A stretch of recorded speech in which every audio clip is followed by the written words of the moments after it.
రీసెంట్‌గా జనసేన మరియు టీడీపీకి మధ్య ఒక కీలక సమస్య అయితే వచ్చిందనైతే మనకైతే అర్థమవుతుంది. అదేంటి అంటే మనందరికీ తెలుసు కదా! రీసెంట్‌గా గాజు గ్లాస్‌ని జనసేనకి కేటాయిస్తూ ఒక కీలక నిర్ణయం అయితే తీసుకుంది. దానివల్ల గాజు గ్లాస్‌నైతే జనసేన అయితే సొంతం చేసుకోవడం జరిగింది. ఇప్పుడు జనసేన అభ్యర్థులు ఎక్కడ పోటీ చేస్తున్నారో అక్కడ మాత్రం గాజు గ్లాస్ అయితే ఉంటుంది.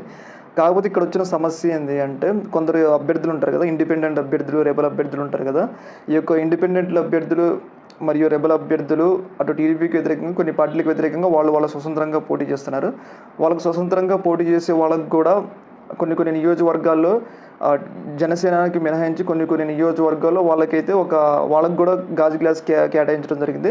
దీనివల్ల ఏమైతదంటే మనందరికీ తెలుసు కదా! కూటమికి సంబంధించిన వ్యక్తులు జనసేన గానీ, టీడీపీ గానీ, అటు బీజేపీ గానీ వాళ్ళేం ప్రచారం చేసుకొస్తున్నారంటే, ఈ 3 గుర్తుల్లో ఏ గుర్తు కనపడినా గానీ మీరు ఆ గుర్తుకు ఓటేయండి అని చెప్పేసి వాళ్ళైతే క్లియర్‌గా చెప్పినారు. ఇప్పుడు ఇండిపెండెంట్ అభ్యర్థులకు పోటీ చేసిన వాళ్ళకైతే ఈసీ గ్లాస్ గుర్తు కేటాయించింది కదా! జనసేన అనుకోని ప్రజలు గాజు గుర్తుకి ఓటేయడానికి అయితే ఛాన్స్ ఉంటది.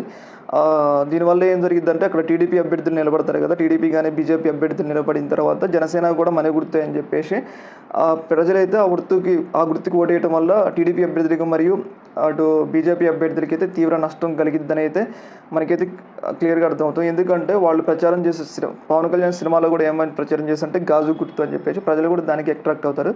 దానివల్ల ఏమైతదంటే ప్రజలు కన్‌ఫ్యూజ్ అయ్యి గాజు గుర్తుకి ఓటేయడం వల్ల అటు టీడీపీకి నష్టం జరిగే ఛాన్స్ ఎక్కువుందనైతే అభిప్రాయాలు వినపడుతున్నాయి. ఏదేమైనా గానీ పవన్ కళ్యాణ్ గుర్తు వల్ల ఒక్కసారిగా టీడీపీ మరి జనసేనకి భారీ దెబ్బ తగిలేటట్లే ఉందనైతే విశ్లేషకులు అభిప్రాయపడుతున్నారు. ఓకే మరి. Thank you.